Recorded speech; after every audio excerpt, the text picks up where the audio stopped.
সুদের টাকা খাওনি তো? সুদ সুদ খাওনি তো? খবরদার, যদি খেয়ে থাকো বাবা তওবা করে আমার দরবারে এসো। বলেছি না, যা করছিস কর।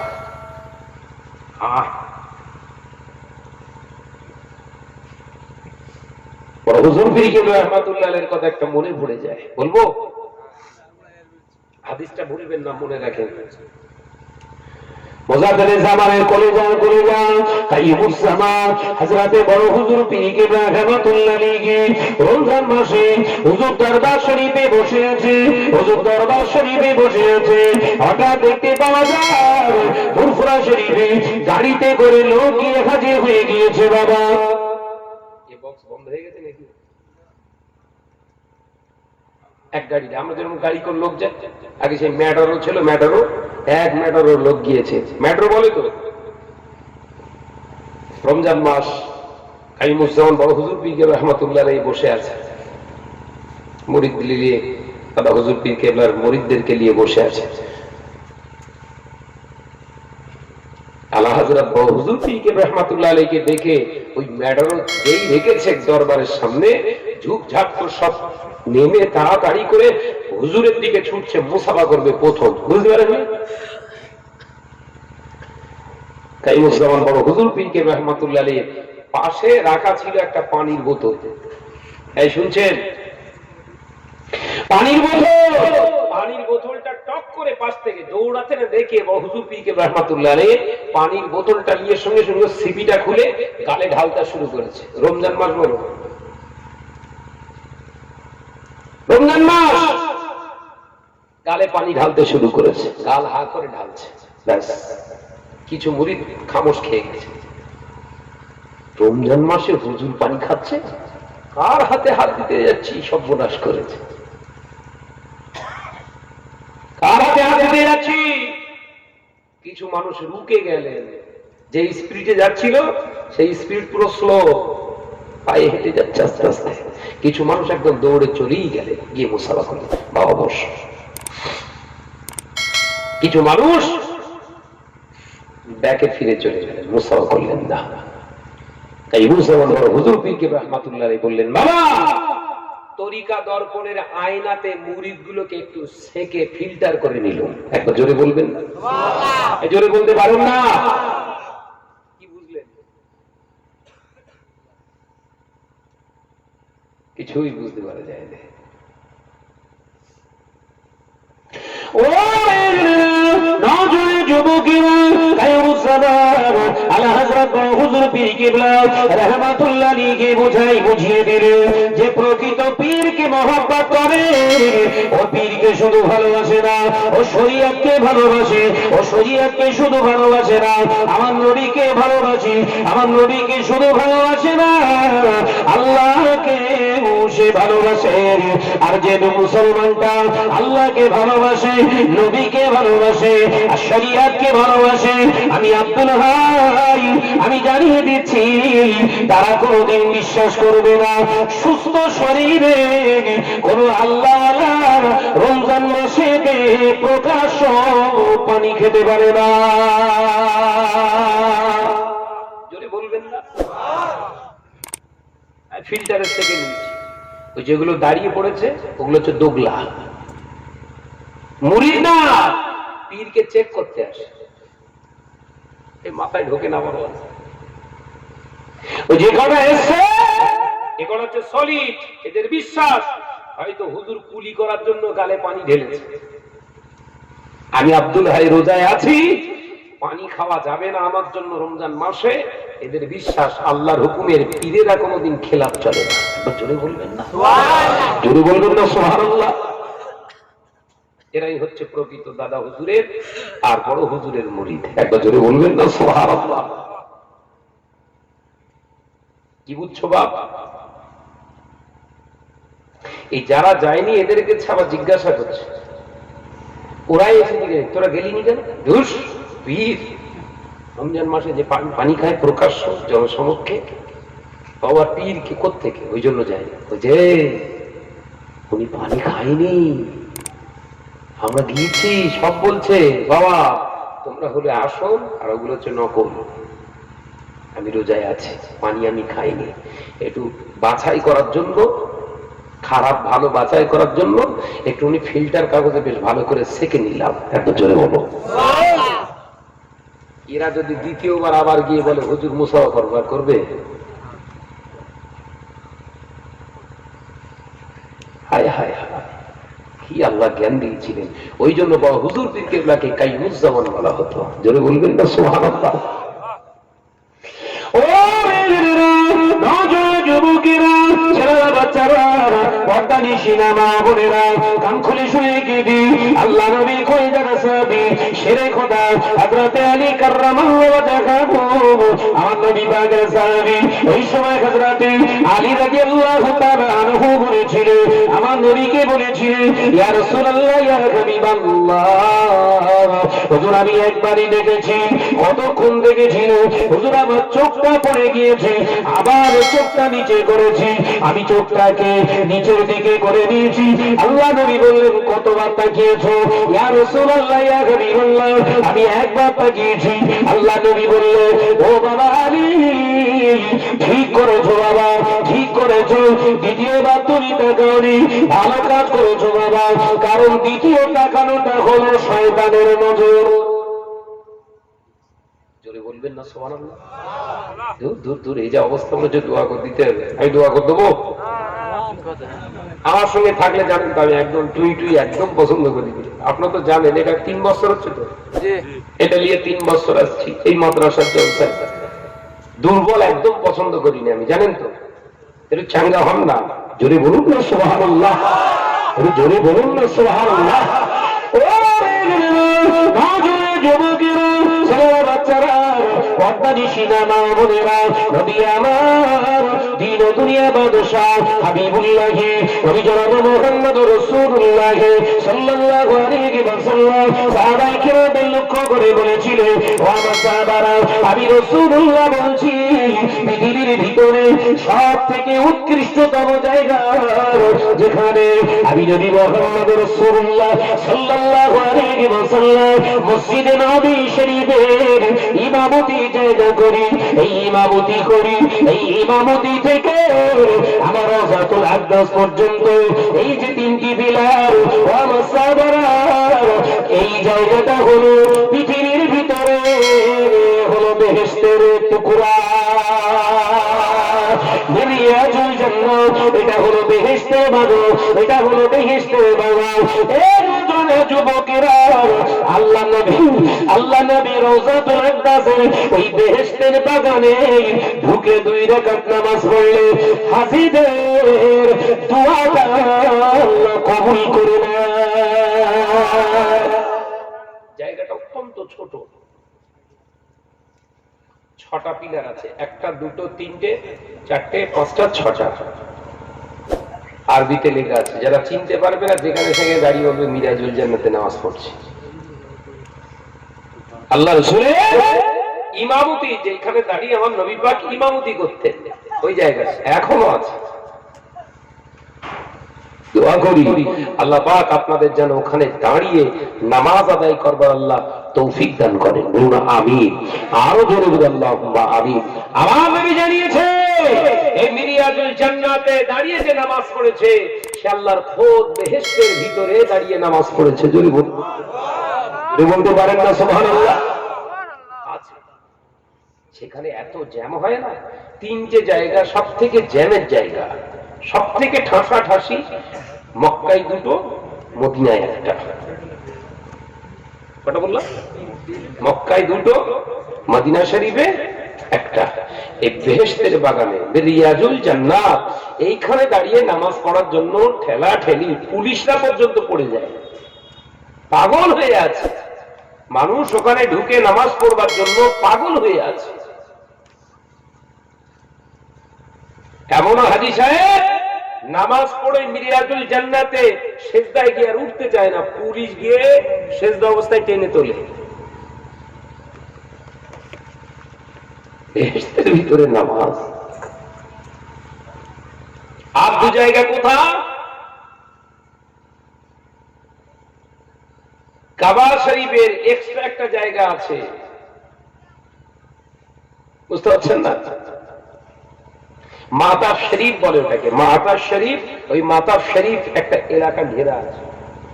কাবা শরীফ আগে ওই রকমই ছিল, ওইটা ভেঙে দিয়ে ওই জায়গাটা ঘেরা আছে, ওটা কাবা শরীফের অন্তর্ভুক্ত। ওইখানটায় খুব জোর হলে 30 থেকে 35 জন কি 40 জন নামাজ পড়তে পারে দাঁড়িয়ে। কিন্তু অবাক হয়ে যাবেন, দেখবেন 100 থেকে 200 মানুষ ওখানে যে নামাজ পড়ছে। একটা জোরে বলবেন না সুবহানাল্লাহ? কেন? আমার নবী জানিয়েছে যে মাতাব শরীফের ভিতরে ঢুকেছে, সে আল্লাহর কাবা বাইতুল্লাহ শরীফের ভিতরে ঢুকে গেছে। একটা জোরে বলবেন। ওইখানে 2 রাকাত নামাজ পড়বেন। 2 রাকাত নামাজ পড়লে কাবা বাইতুল্লাহ শরীফের ভিতরে নামাজ পড়লে যে সব, আল্লাহ সেই সবটা তোমার নামায় আমল দেবেন। জোরে বলুন সুবহানাল্লাহ। আর একটা জায়গায় ভিড় হয়, জায়গাটার নাম হলো রুকনে হাজারে আসওয়াদ। ওই জায়গাটা কি? ওখানে একটা পাথর লাগানো আছে, 4টে কোণ। একটা কোণ হচ্ছে রুকনে হাজারে আসওয়াদ, একটা পাথর লাগানো আছে। কি পাথর? ওটা বেহেশতি পাথর। যদি বলবেন না, যদি বলবেন না সুবহানাল্লাহ, যদি বলবেন না সুবহানাল্লাহ। বেহেশতের পাথর, ওই পাথর আল্লাহ নবী চুম্মা দিয়েছিলেন। ওটা কাবা বাইতুল্লাহ শরীফে একটি কোণে লাগানো রয়েছে বাবা। কাবা বাইতুল্লাহ শরীফের গেটে ঠিক অপোজিট সাইডে, গেটের ঠিক অপোজিট আপনার পাশের কোণটায় ওই হাজারে আসওয়াদ পাথরটা লাগানো রয়েছে। বেহেশতের পাথর, যেটাকে বেহেশতে থেকে এনেছিলেন এই যুবকেরা। ওই পাথরটা আল্লাহ নবীর চুমাকে ওই হাজারে আসওয়াদটা লাগিয়ে দিয়েছিলেন। কাবা বাইতুল্লাহ শরীফে এখনো লাগানো রয়েছে কোণায়। হাজিরা ওই পাথরে ঠোঁট লাগিয়ে চুম্মা খাওয়ার জন্য যাদের পরোয়া করে না, জীবনের পরোয়া করে না, মহিলাগুলা নিজেদের ইজ্জতের পরোয়া করে না বাবা। না দেখলে বিশ্বাস করতে পারবেন না, মহিলারা পুরুষের সঙ্গে ঠেলাঠেলি করে জোর করে সেখানে যে মুখ ঠেকানোর চেষ্টা করছে। ইজ্জতের মায়া নাই, গা থেকে কাপড় খুলে পড়ে যাচ্ছে, সেদিকে খেয়াল নাই। কেন ওই জায়গায় এতটা জানেন? ওই পাথরটা বেহেশতি পাথর বলে শুধু নয়, ওই পাথরে আমার নূর নবীর জবানের ঠোঁটটা লাগানো আছে।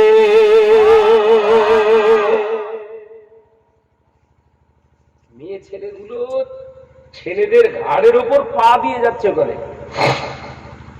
কোন দেশের মহিলা আল্লাহ জানে, সেই রকম লম্বা লম্বা শরীর স্বাস্থ্য এইরকম, সে আমরা পুরুষরা তাদের কাছে যাতে গেঁড়া, আমরা বুঝলেন, তাদের সব কাঁধ বরাবর আমরা, এত লম্বা লম্বা, বুঝতে পারছেন না? তারা চলে যাচ্ছে পুরুষের সঙ্গে ফাইট করে চুম্মা দেবে। কেন? বিশ্বনবীর ঠোঁট মুবারক ওই পাথরে ঠোঁট লাগিয়ে চুম্মা খেয়েছে। ওই ঠোঁটে ওই পাথরে চুম্মা যে দিয়েছে, সে আমার রাসূলুল্লাহর ঠোঁটে চুম্মা দিয়েছে। জোরে বলবেন, জোরে বলবেন না? নসিবটা একটুখানি কেউ ছাড়ে কি গো? কেউ সহজে ছাড়ে?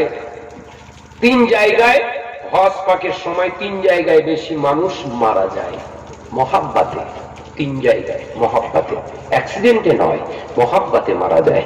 1 নম্বরে হচ্ছে হাজারে আসওয়াদ, চুম্মা খাওয়ার জন্য জানের পরোয়া করে না। আমার সামনেই একজন মহিলা পড়ে গেলেন, আমার সামনেই একজন পড়ে গেলেন। আমি ভাই চিন্তা করলাম, হয়তো আল্লাহ চেয়েছে আমার পরীক্ষা নেবে, আমি হাজারে আসওয়াদের চুম্মা দেবো, আল্লাহ যদি নসিব করে রাখে তো যাবো, আগে একে তো একটু বাঁচায়।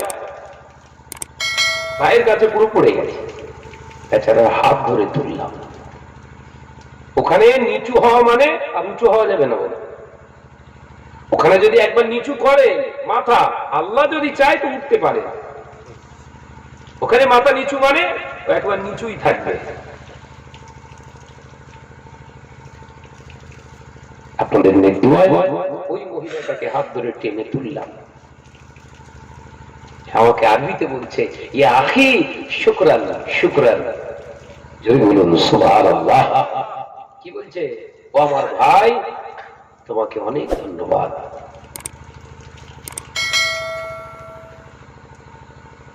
হ্যাঁ গেলে বুঝতে পারবো না কি হচ্ছে সেখানে।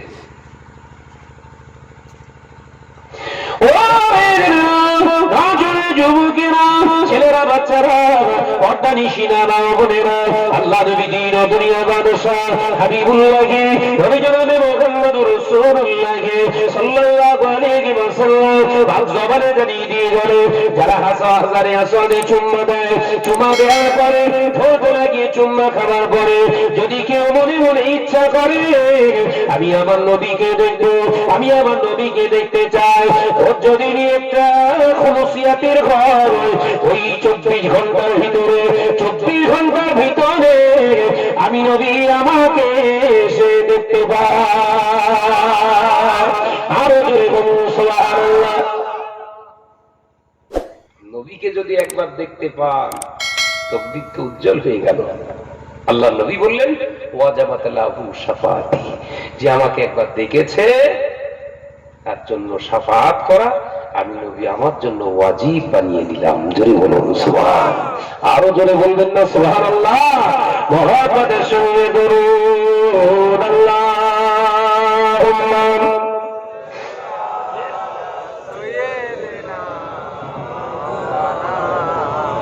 আওয়াজ কমে গেছে বাপ, আওয়াজ কমে গেছে, এরকম করুনি আওয়াজে বলি ওয়ালা আলী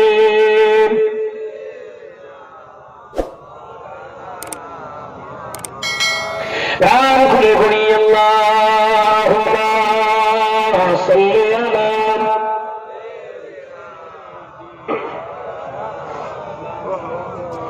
ওয়ালা আলী।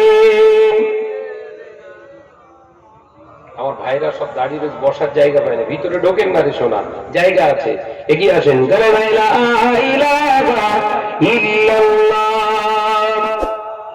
এই ছেলেরা এদিকে এসো, একটু সামনে জায়গা রয়েছে, এসো।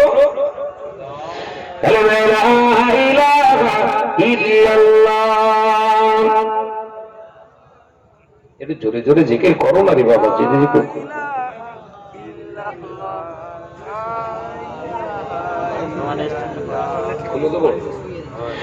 ওই পাহাড়কে যদি প্রশ্ন করো সৃজন করেছে কে তোমাকে, ভাষাহীনা কি জবাব পাবে, আমার প্রভু সে যে আল্লাহ মহান। ওই সাগরকে যদি প্রশ্ন করো সৃজন করেছে কে তোমাকে, ঢেউয়ে ঢেউয়ে তারা জবাব পাবে, আমার প্রভু সে যে আল্লাহ মহান। হবে না সুবহানাল্লাহ, ছিড়িয়ে হবে না সুবহানাল্লাহ।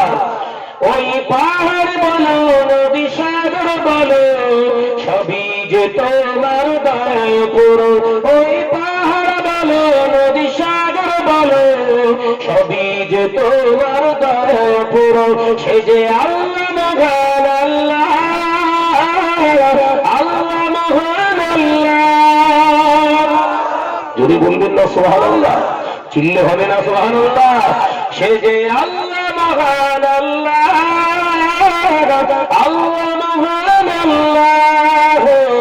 পাহাড়কে যদি প্রশ্ন করো সৃজন করেছে কে তোমাকে, ভাষাহীনা কি জবাব পাবে, আমার প্রভু সে যে আল্লাহ মহান, লা ইলাহা ইল্লাল্লাহ।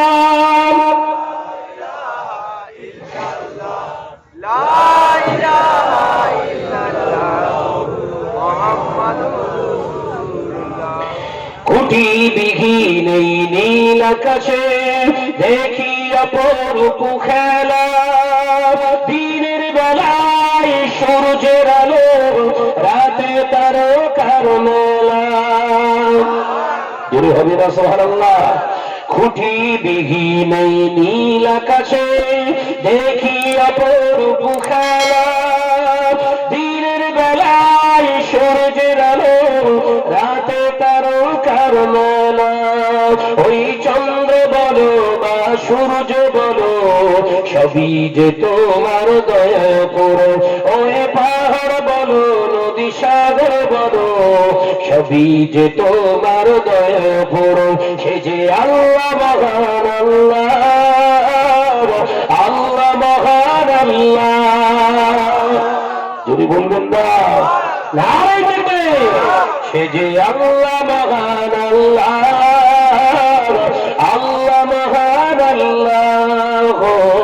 তাহারকে যদি প্রশ্ন করো সৃজন করেছে কে তোমাকে, ভাষাহীন একই জবাব পাবে আমার প্রভু সে যে আল্লাহ মহান। লা ইলাহা জোরে লা ইলাহা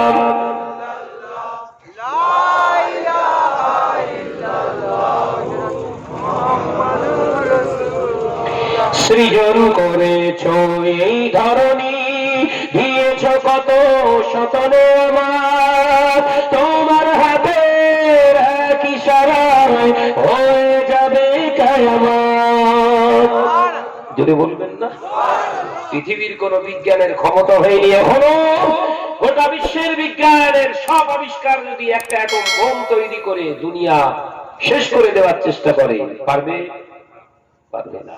কিন্তু দেখেন আল্লাহ এমন একটা অ্যাটম ফেলেছেন 2020 সালে চায়না থেকে শুরু করে 200টা রাষ্ট্রে আল্লাহ লকডাউন ঘোষণা করে দিতে বাধ্য করেছে। একবার জোরে বলো সুবহানাল্লাহ। আল্লাহ বলছে তোরা মারলে শব্দ হবে আর আমি মারবো কোনো শব্দ হবে না, কোনো শব্দ হবে না। পৃথিবীর জমিনে যদি ভয় কাউকে করতে হয় কাকে করবেন? আল্লাহকে। জোরে বলেন আল্লাহকে। সৃজন করেছ এই ধরনী, দিয়েছ কত শতনে আমার, তোমার হাতের এক ইশারায় হয়ে যাবে কিয়ামত। এই ধরনী বলো বা পৃথিবী বলো সবই যে তোমার দয়া পুরো, ওই পাহাড় বলো নদী সাগর বলো সবই যে তোমার দয়া পুরো, সে যে আল্লাহ মহান আল্লাহ, আল্লাহ মহান আল্লাহ, সে যে আল্লাহ মহান আল্লাহ, আল্লাহ মহান আল্লাহ। পাহাড়কে যদি প্রশ্ন করো সৃজন করেছে কে তোমাকে, ভাষাহীন এক জবাব পাবে আমার প্রভু সে যে আল্লাহ মহান। লা ইলাহা ইল্লাল্লাহ, লা ইলাহা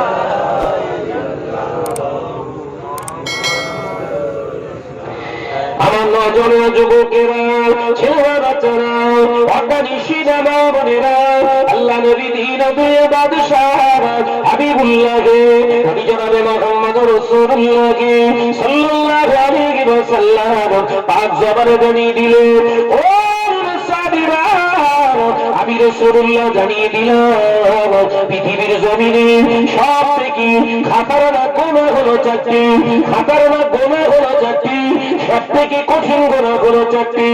একটার নাম হলো ওয়ালা তুশরিকু বিল্লাহি শাইয়্যা।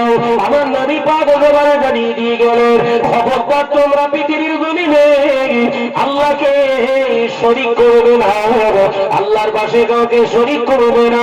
এই সোনার মানিকেরা বাজারে যুবকেরা আজকের মুসলিম সমাজে এতটা দুঃখপতনে নেমে গিয়েছে বাবা, দরবারে যায় সেটা তো আলাদীয় ব্যাপার, কিন্তু বিভিন্ন মাজারে গিয়ে তারা মাজারের কাছে চায় ও পীর বাবা আমাকে এটা দাও ওটা দাও। এই সোনার মানিকেরা আল্লাহর কাছে ছাড়া পৃথিবীর কোন বাবার কাছে যাওয়া যাবে না। আছে না? আজমি শরীফ গিয়ে বলছে ইয়া খাজা তু মেরা মাকসাদ পুরা কর দে। জোরে বলুন নাউজুবিল্লাহ। নাউজুবিল্লাহ। এ খাজা তুমি আমার মনের আশা পূর্ণ করে দাও। কথার দ্বারা শিরক, কিসের দ্বারা? কথার, কথার দ্বারা শিরক, জীবনে ক্ষমা হবে না। আমি তো গেছি আজমি শরীফে গলার চেন ঠ্যাক করে খুলে দিয়ে অন্য ধর্মের মানুষ ले खाजा हमने तेरे को दे दिया तू हमारा दे। কত বুঝলেন? 1000 আমি তোকে দিয়ে দিলাম, সোনার চেকটা খুলে দিয়েছি, এবার তুই আমাকে দে। তুমি আমাকে দাও, আমার সন্তান হয় না, সন্তান দাও। যদি বলুন নাউজুবিল্লাহ। পৃথিবীর জমিনে যদি কারোর কাছ থেকে চাইতে হয়, দেনেওয়ালাকে জোরে বলেন। এই পাশে আপনাদের ঘুটিয়ারি শরীফ না? হ্যাঁ, আমি একটা জলসায় যাই, ওখানে ওখানে গাঁজা বাবা অস্থির। আমাকে একবার সব ছেলেরা বললো, ভাইজান চলেন একটু জিয়ারাতে যাব। আমি চল, বছর 4 আগের কথা বলছি, চল যাব। মাজার ধরে নেন ওই রাস্তা, ঢালাই রাস্তা, আরে এইখানে এসছি, গাঁজা দেখি যে ফোড়া উঠতেছে, গন্ধ। এগুলো করছি, কিসের গন্ধ বেরোচ্ছে এরকম? বলে ভাইজান গাঁজা চলে তো বিশাল ভেতরে, সে গাঁজার ধোয়ার গন্ধ। তাহলে আমার চেয়ারাত হয়ে গেছে, আমি চলে যাচ্ছি। ভেতরে গেলে আমি হয়তো নেশাখোর হয়ে যাব। গাঁজা কোন নবী খেয়েছিল? কোন নবী সাহাবী খেয়েছিল বাপ? তাহলে বাবার দরবারে যদি ওই গাঁজা চলে, বাবা ওখানে আছে বলে মনে হয়? কথা বলছেন না কেন? আমার কথা অসুবিধা হচ্ছে নাকি? সব জান নাকি? কিছু কিছু যায়। আপনি বলুন, কোন আল্লাহর মাহবুব বান্দা গাঁজা খেয়ে ওলি হয়েছে? একটা নজির দিতে পারলে আমি আপনার সারা জীবন গোলামি করব। একটা। খাজা গরিবের আওয়াজকে নিয়ে উল্টো পাল্টা মন্তব্য করে এক শ্রেণীর গাঁজাখোর, মদখোর। করে না করে না? তারা কি বলে? খাজা হুজুর কাওয়ালি করে গেছে, এটা বলে না? শুনেছেন না? কাওয়ালদার গুলো পাকা মদখোর বলো সব। ওরা বলে খাজা গরিবে নওয়াজ নাকি কাওয়ালি করেছেন। জোরে বলুন নাউজুবিল্লাহ। এটা জোরে হবে না? শামা, এটা ফার্সি শব্দ, এর বাংলা অর্থ হলো কবিতা। এর বাংলা অর্থ কবিতা। কবিতা। খাজা গরিবে নওয়াজ ওই তারাগড় পাহাড়ের নিচে বসে বসে গজল যেগুলো আমরা বলি, ওই শামা পড়তেন, মানে ফার্সি গজল কবিতা করতেন। একবার যদি বলুন সুবহানাল্লাহ। খাজা গরিবে নওয়াজ ওই ফার্সি কবিতা শামা যখন পড়তেন, তখন দেখতে পাওয়া যেত ওই তারাগড় পাহাড়টাও মাথা দোলাতেন। একবার জোরে বলুন সুবহানাল্লাহ। আর এরা মাথা দোলায় কি দিয়ে? গাঁজার মতলি।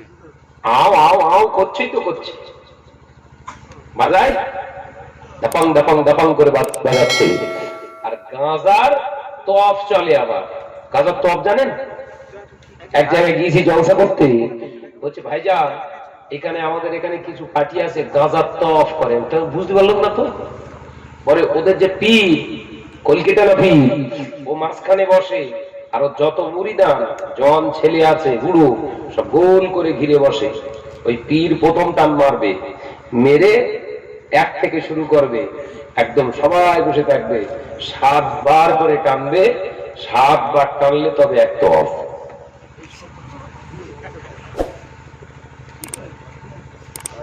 আল্লাহ করোনা বাড়াচ্ছে কেন বুঝতে পারছেন না?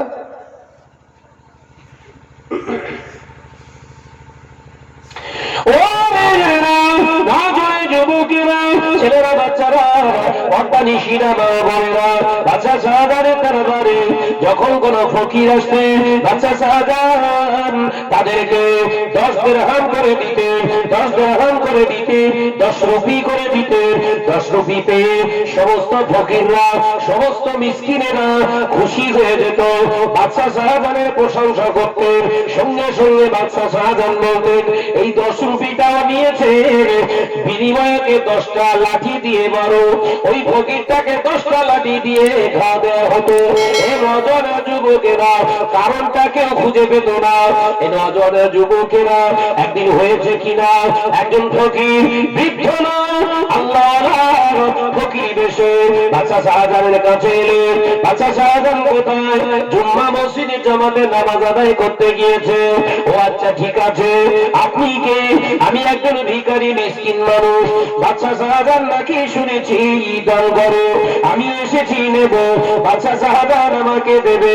হ্যাঁ দেবে, আপনি অপেক্ষা করুন। বলে বাবা দাঁড়ান, আমি কি মসজিদে নামাজ আদায় করতে যেতে পারি? হ্যাঁ আপনি যেতে পারেন।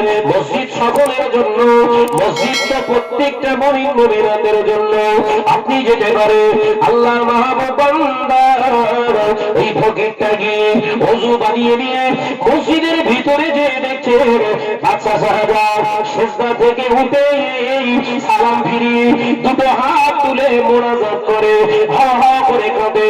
বাদশা শাহজাহানের চিত্র দেখে হুজুর কোনো কথা বললেন না, হুজুর কোনো কথা বললেন না। কোনো কথা বলি নিজের নামাজটা আদায় করে নিয়ে জুমা মসজিদ থেকে বেরিয়ে যায়। সমস্ত পাহারাদাররা ধরলেন এই ফকির, কি ব্যাপার, তুমি কি নেবে না? তুমি কি এখনো কি নেবে না? আজকে ভিক্ষা করতে এসে কেন তুমি নেবে না বলো? ফকির বললেন, ফকিরের কাছে কখনো ফকির ভিক্ষা পেতে পারে না। একজন ভিখারি আর একজন ভিখারির কাছে কি চাইবে? কি বললেন কিছু বুঝতে পারলাম না। বাবা পাহারাদার, ও বাদশা শাহজাহানের, শুনে রাখো জেনে রাখো, আমি ভিতরে গিয়ে দেখলাম আমি একজন ভিখারি, কিন্তু আমার থেকে বড় ভিখারি হলো বাদশা শাহজাহান। বাদশা শাহজাহান রাখো সেই রবের কাছ থেকে এখনো চাইছে।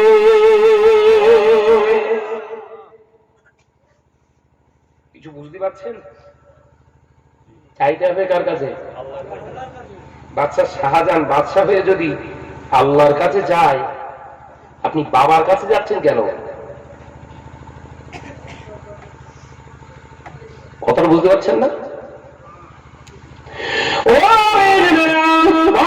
যুবকেরা, ছেলেরা, বাচ্চারা, আল্লাহ নবী পাক জবানে জানিয়ে দিয়ে গেলে আল্লাহ সব গুনাহ মাফ করবে, শিরকের গুনাহ মাফ করবে না। আল্লাহ নবী পাক জবানে জানিয়ে দিয়ে গেলে, ও আমার সাহাবীরা, ওয়ালা তুশরিকু বিল্লাহি শাইআ, খবরদার শিরকের গুনাহ তোমরা করবে না, শিরক করবে না। শিরক হলো 3 প্রকার। একটা হলো জবান দিয়ে চাইলে, একটা হলো জবান দিয়ে চাইলে জবানের দ্বারা শিরক হয়, কথার দ্বারা শিরক হয়। আরেকটা হলো আপনার কর্মের দ্বারা শিরক হয়, আরেকটা অন্তরের দ্বারা শিরক হয়। এই 3টি শিরক হলো মারাত্মক। এগুলো আমার আল্লাহ মাফ করবেন না। কয় প্রকার? যদি বলেন 3 প্রকার। অন্তরের একটা শিরক, বিশ্বাস, বিশ্বাস, আপনার বিশ্বাস। এখান থেকে ওই ঘুটিয়ারি শরীফ দরবারে বাবার কাছে গেলে আমার মনস্কামনা পূর্ণ হয়ে যাবে। কথা বুঝতে পারছেন না? শিরক করলেন, শিরক কাবিরা গুনাহ নয়, শিরক কাবিরা গুনাহ থেকে আরো কাবিরা, যে গুনাহটা আল্লাহ মাফ করবে না। হ্যাঁ, শর্ত আছে। শিরক করে ফেলেছেন, আপনি জানেন না ওটা শিরক কিনা, আপনি গিয়ে ভুলটা করেছেন, আল্লাহর কাছে ক্ষমা চান না। ভুলবশত শিরক করলে আল্লাহ ক্ষমা করে দেন। একটা জোরে বলুন, জোরে বলুন সুবহানাল্লাহ। দরবারে মাজারে যেতে তো শরীয়ত নিষেধ করেনি, আপনি যান, জিয়ারত করুন। 3 বার সূরা ফাতিহা শরীফ বিসমিল্লাহ শরীফের সঙ্গে পড়েন, 5 বার সূরা ইখলাস শরীফ পড়েন, 3 বার দরুদ শরীফ পড়েন, আল্লাহর কাছে দোয়া চান। আল্লাহ, তোমার মাহবুব বান্দার দরবারে এসেছি, তোমার মাহবুব বান্দার দরবারে এসেছি। ও রব্বুল আলামিন, আমার এই যে ক্ষুদ্র পড়া তেলাওয়াতের ভিতরে যত ত্রুটি হয়ে গিয়েছে তুমি মাফ করে দাও, মাফ করে দাও। এর সবটুকু যা কিছু দিয়েছে সর্বপ্রথম বিশ্বনবীর দরবারে পৌঁছে দেয়। তামাম সাহাবায়ে কেরাম রিদওয়ানুল্লাহ তাআলা আলাইহিম আজমাইনগণের দরবারে পৌঁছে দিই। পরিশেষে যেখানটা এসেছি এইখানে নিশ্চয়ই তোমার মাহবুব বান্দা সেরেছে। আল্লাহ, এরা আরো আগে পৌঁছে দেয়। ও তোমার মাহবুব বান্দার যে একটা মর্তবা, তার একটা দরজা যে তুমি দিয়েছো, নিশ্চয়ই তুমি তার প্রতি খুশি আছো। সেই মর্তবার ওসিলায় দোয়া চাইছি, আমার মনের এই তামান্নাটাকে তুমি কবুল করে নিও। ওসিলা দেওয়া, ওসিলা দিয়ে দোয়া চাওয়া শরীয়তে হালাল। জোরে বলুন সুবহানাল্লাহ। ওসিলা দিয়ে দোয়া চাওয়া যাবে, কথা বুঝতে পারেন? চাইবেন যে হুজুরের ওসিলায় আল্লাহ আমার এই দোয়াটা কবুল করে দিও, আমার এই মনোবাঞ্ছনাটাকে তুমি পূর্ণ করে দিও, এতে গোনা নেই। কিন্তু যদি মনে করেন কাউকে বলেননি, মনে মনে করছেন ঘটিয়ারি শরীফে গেলে আমার আশা পূর্ণ হয়ে যাবে, তাহলে শুধু আল্লাহ ওইখানে থাকে আপনি বিশ্বাস করলেন। এই কথা বুঝতে পারছেন না? তাহলে করা যাবে না। দ্বিতীয়, আপনার ভিতরে বিশ্বাস আনতে হবে, আপনার ভিতরে বিশ্বাস আনতে হবে। বাবাজি শুনছেন? তাহলে এক হলো কি, আপনার কথার দ্বারা আপনি আনলেন শিরকের গোনা, আর একটা আপনি নিয়ত দ্বারা শিরকের গোনা প্রতিষ্ঠিত করলেন। আর একটা শিরক আছে না নাই? কি আছে বলেন তো? মাজারে গিয়ে সেজদা করছে, এরা মাল আছে না নেই? আমি দিল্লিতে নিজামুদ্দিন আউলিয়া হুজুরের ওখানে গেছি, অনেক রকম চিত্র ভাই, না দেখলে বোঝা যাবে না কত রকম প্রাণী দুনিয়ায় চিড়িয়াখানায় রেখে দিয়েছে, বুঝলেন না? আমরা টিকিট কেটে 30 টাকা টিকিট কেটে কলকাতা চিড়িয়াখানায় এসে মাঝে মাঝে পশু পাখিগুলো দেখি। আমরা টিকিট কেটে 20 টাকা 30 টাকা করে টিকিট কেটে জন্তু জানোয়ার গুলো দেখি তো। কিন্তু সত্যি মাজার গুলোয় গেলে কত রকমের জন্তু রয়েছে, না দেখলে বুঝতে পারবেন না কত রকমের জন্তু। নিজামুদ্দিন আউলিয়া রাহমাতুল্লাহ আলাইহির দরবারে এসেছি আমি, আসার পরে সবাই দেখি একদম গিয়ে ধূপ ধাপ করে ঢুকে যাচ্ছে, সে চাদর ঢাকা রয়েছে ওর ভেতরে মাথায় নিজামুদ্দিনের সঙ্গে কথা বলছে, চাদরের ভিতর করে মাথা ঢুকিয়ে দিয়ে একজন বেরিয়েছে, বাঙালি নয় অবাঙালি। ভাই সাহেব मुलाकात हुआ है आपका साथ, हुजूर का मुलाकात हुआ है? अब कौन है? हम मियां है, मियां। अंदर में क्यों घुसा? तुम्हारा सिर को क्यों घुसा है? খামোশ খেয়ে গেছে। দাঁড়িয়ে আছে, চাপ জুব্বা পরে রয়েছে। কত জানেননি আমার নওজওয়ানেরা, যুবকেরা, এসব জন্তু জানোয়ার চেনাও মুশকিল। সিজদা যদি করতে হয়, আল্লাহ বললেন আমাকে করো, আমার পরে যদি কাউকে সিজদা করার হুকুম দিতাম, এই সন্তানেরা তোর মার বাপের পায়েতে সিজদা করার হুকুম দিতাম, কিন্তু আমি দিইনি। একটা জোরে বলবেন না? জোরে হবে না সুবহানাল্লাহ? কদম মুচি করা শরিয়াতে কিন্তু জায়েজ, মাথা ভিতরে রাখবেন। কদম মুচি বোঝেন তো? পায়ে হাত দিয়ে চুমু খাওয়া। কাদের? শ্বশুর শাশুড়ি। কথা বলছেন না কেন? কার পায়ে হাত দেওয়া? আব্বা আর আম্মা। সেটা কোন আব্বা আম্মা? যে তোমার জন্মদাতা, যে তোমার জন্মদাত্রী, ওই মা আর বাপ, তাদের পায়ে হাত দিয়ে সেই হাতে চুমা খেলে বেহেশতের চৌকাটে চুমা খাওয়া হবে। এত জোরে বলো। জোরে হবে না? কিন্তু সমাজের ছেলেদের বোঝাবে কে? মাকে এই বলে কথা বলে, আর শাশুড়িকে আম্মা আম্মা গাল ভরে ডেকতেছে, মা জুতোর বাড়ি ওর মুখে।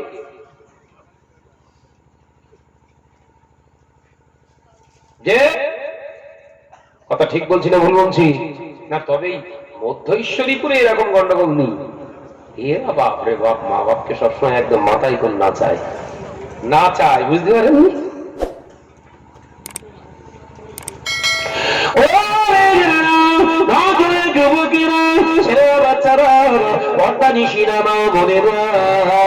আল্লাহ নবী দিন দুনিয়া বাদশা হাবিবুল্লাহ নবী জনাবে মুহাম্মদুর রাসূলুল্লাহ সাল্লাল্লাহু আলাইহি ওয়াসাল্লাম আজ জবানে জানিয়ে দিয়ে গেল দ্বিতীয় নম্বর কাবিরা গুনাহ, যেটা যেটা আল্লাহ সহজে মাফ করবেন না, ওই গুনাহটা হলো মানুষের হক মারা। মানুষের হক মারা, মানুষের হক মারা মানে একজন গরিব মানুষ, খেটে খাওয়া মানুষ, সরকার আপনার অনুদান দিয়েছে, আপনার হাত বরাবর সরকার একটা অনুমোদন দিয়েছে, আপনি তার থেকে টাকা মেরে দিয়েছে। যুবকেরা শুনে রেখে দাও, জেনে রেখে দাও, ওই ব্যক্তিটা যদি নিজের স্বেচ্ছায় আপনাকে টাকা না দেয়, ও যদি সরকারের অর্থটা পুরোটা পাওয়ার আশা রাখে, আপনি দেননি, তার থেকে টাকা খেয়ে আপনি রেখেছেন, ওই ব্যক্তিটা মনে মনে কষ্ট পেয়েছে। আল্লাহ পাকের হাদিস জানিয়ে দিলে ওই ব্যক্তিটা যতক্ষণ না ক্ষমা করে দেয়, ও যত বড় হুজুরের কাছে যাক না কেন, ওর কবরে আযাব বন্ধ হবে না। এবং সমাজে আছে না নেই? আছে, বহু হুবহুব আছে, প্রচুর আছে সমাজে। এই তো এই আমফানকে কেন্দ্র করে সব টাকা দিচ্ছিল তো টাকা দিচ্ছিল। সেখানে আমি ঢোলা থানায় বাস করতে গেছি, বলছে ভাই এই 2 তলা ঘর, টাকা পেয়েছে আমফানের টাকা। আর এই যে অ্যালবেস্টার পড়ে রয়েছে, ওর লিস্টে এখনো নাম আসেনি। আমাদের দিদি 7 কেজি করে চাল দিয়েছিল। এলাকায় কিছু কিছু এলাকায়, আপনাদের এলাকা ঠিক আছে মাশাআল্লাহ উন্নয়নের জোয়ার বচ্ছে, তো সেখানে খোঁজ নিয়ে দেখছি ওই 7 কেজি চাল রাস্তায় ছড়িয়ে ছড়িয়ে ছড়িয়ে ছড়িয়ে গরিবের ঘরে 3 কেজি, 4 কেজি রাস্তায় পড়ে গেছে। আমি মাথায় ঢোকে না, বোধ আমি কি বলছি বুঝতে পারছেন না নাকি? 3 কেজি করে আলু দিয়ে বলেছিল না, আলু পেয়েছিলেন? ও অন্য জায়গায় বলতে সে গাড়ি উল্টে গেছে, তাও আবার যেন জায়গায় উল্টায়নি, পুরো ঘটক পুকুর পচা খালে, আলু আর খাওয়াই যাবে না।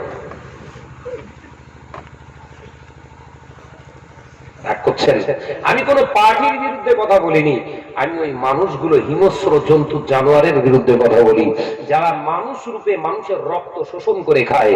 এরা হলো পিশাচ, ইংরেজিতে বলা হয় পিশাচ, তার মানে রক্ত শোষণকারী। এদেরকে আমাদের সমাজে আবার গণ্যমান্য ব্যক্তি বলে মেনে নিতে হয়। আল্লাহ রসূল বললেন যারা পিশাচ, অন্যের রক্ত শোষণ করে খায়, এরা ক্ষমা পাবে না ততদিন যতদিন না ওই ব্যক্তিটা ক্ষমা না করে। আল্লাহ নিজেও বলছে আমার হাত নেই। 1 ওয়াক্ত নামাজ পড়েননি, 2 ওয়াক্ত নামাজ পড়েননি, 3 ওয়াক্ত নামাজ পড়েননি, আল্লাহর কাছে ক্ষমা চান। আল্লাহ আমি নামাজ কাজা করে ফেলেছি, ফজরের ওয়াক্তে আমার ঘুম ভাঙে না, তুমি আমায় মাফ করে দিও, ক্ষমা করে দিও। আল্লাহ ইচ্ছা করলে হয়তো মাফ করতে পারবে, কিন্তু গরিবের মার ভক্ষণ করেছো, মানু মেরে খেয়েছো, ওই গরিবটা মনে কষ্ট নিয়ে দুনিয়া ছেড়ে চলে গেছে। এই জমিদারের বাচ্চারা শুনে রেখে দেন, জেনে রেখে দেন, তোমার ঠিকানা হলো জাহান্নাম। সমাজে আরো কিছু ধনী ব্যক্তি রয়েছে আমাদের মতো, যারা হাজার হাজার লক্ষ লক্ষ টাকার মালিক। এই নজওয়ান যুবকেরা, আমি সারা যদি 10,000 টাকা মাসে ইনকাম করি, আমার জন্য সব টাকা হালাল নয়। বছরে যদি সংসার চালিয়ে আমার ঘরেতে যদি উদ্বৃত্ত কিছু থাকে, ওই যতটা থাকবে ওই টাকা থেকে, অর্থ ধন সম্পদ থেকে 2.5% আমাকে গরিবকে দিতে হবে। ওটা হলো তার হক। ওই যাকাত যদি আমি না দিই, যত বড় হুজুর সেজে ঘুরি না কেন, আল্লাহ নবী জানিয়ে দিল, গরিবের রক্ত চুষে তুমি খেয়েছো, তুমি আগে জাহান্নামের খোরাক হও, জাহান্নাম তোমার রক্ত শুষে খাক। বুঝে আসছে না? সমাজে আজকে যদি মুসলিম সমাজের আমরা যারা গণ্যমান্য নিজেদেরকে দাবি করি, সুশীল সমাজের সভ্য মানুষের দাবি করি, আমাদের যে আল্লাহ অর্থ দিয়েছে, এই অর্থটা যদি এলাকা ভিত্তিক, আমি হাওড়া জেলা থেকে জয়জীবনতলায় দিতে আসবো না, আমি মধ্যেশ্বরীপুর দিতে আসবো না, এই টাকার যদি একটা অ্যামাউন্ট শতকরা 2.5% আমি যদি গরিবদের জন্য আমার প্রতিবেশীকে দিয়ে দিতাম, ওর গরিব থাকতো, অভাব অনাটারে দিন কাটতো, কথা বলছেন না কেন? ওর কোনো অসুবিধা হতো না। কিন্তু সমাজে আজকে দেখা যায় যারা বিত্তবান, সমাজে যারা প্রকৃতপক্ষে ধনী, বইয়ের একের পর এক গোনা আপনার এই গহনা করে দেয় আর পাশের বাড়িটা না খেয়ে দিন গুজরান করে যায়। রাসূলুল্লাহ বললেন, তোর বিবির গায়ের গহনাটা জাহান্নামার গহনা বানিয়ে দেওয়া হবে, জাহান্নামার গহনা বানিয়ে দেওয়া হবে। আর তোর এই বস্তা বস্তা খাবারগুলো যা খাচ্ছিস সব গরিবের রক্ত চুষে খাচ্ছিস, তুই পিশাচ, তোকে জাহান্নামী করা হবে। আজকে যদি আমরা যাকাত প্রদান করতাম, আমাদের এই মাদ্রাসাটা এরকম থাকতো না। আমি তো আপনাদের এই ঈশ্বরীপুর জীবনতলা এলাকায় পুরো ঘুরিনি, তবে আমার মনে হয় এলাকায় বিত্তবান বড়লোক মানুষ আছে না নাই? বাইরের কালেকশন করতে যেতে হবে না, শুধু এলাকার ধনী ব্যক্তিগুলো যদি শতকরা উদ্বৃত্ত ধন সম্পদের 2.5% যদি এই মাদ্রাসার দিকে একবার ঠেলে দিত, এই মাদ্রাসা 3 তলা চচ্চর করে উঠে যেত। কথা ঠিক না বুঝতে বলে? কে কার দেয় আর কে কার খায়? যে জাকাতের টাকায় সংগঠন চলে, জাকাতের টাকায় সংগঠন চলবে কেন? তোমার এলাকার টাকা তুমি এলাকায় উন্নয়নের কাজে লাগাও। আমার অনুভূতি আসলো কখন জানেন? যখন কড়া লকডাউন চলছিল, মানুষ যখন আমার গেটের সামনে লাইন দিয়ে বসেছিল, মহিলাগুলো কচি বাচ্চাগুলোকে নিয়ে যখন বসে বসে সান্ত্বনা দিচ্ছিল, দাঁড়া তোর চাচু বেরোবে, দাঁড়া তোর হুজুর বেরোবে, টাকা দেবে তোর দুধ কিনবো, তখন আমার মাথার ভিতরে ঢুকছিল, ইস যদি আজকে এদের ঘরেতে যে বছরের জাকাতের টাকাটা পৌঁছে দিত, আমার ঘর পর্যন্ত আর আসতো না। ভাববেন না যে শাহনাজ ভাই জাকাত দেয় না। আল্লাহ শুকর, বছরের শেষে খাতা পেন দিয়ে বসে শাহনাজ, একদম পার্ট টু পার্ট হিসাব করে যার যেটা পাওনা দিয়ে দিই। আল্লাহ যতটুকু দিয়েছে চেষ্টা করি ভাগ দেয়ার। আমার সব না, সব আমার জন্য হালাল না, এটা ভাবাও হচ্ছে গুনাহ। আমি 10,000 যদি নাইটে ইনকাম করি, গরিবের ওর থেকে 2.5% ভাগ আছে। আমি ভাবি, কথা বুঝতে পারছেন? এটা আমি ভাবি আর আমি লিখে রেখে দেই। আমার সংসার খরচা যা কিছু হওয়ার হলো, পরিশেষে যে টাকাটা এক্সট্রা হয় ওর থেকে 2.5% গরিবের হাতে তুলে দেওয়া আমার জন্য হচ্ছে ফরজ। কথা বুঝতে পারছেন না? নামাজ পড়ে জান্নাত পাওয়া যাবে না। নামাজ পড়েছেন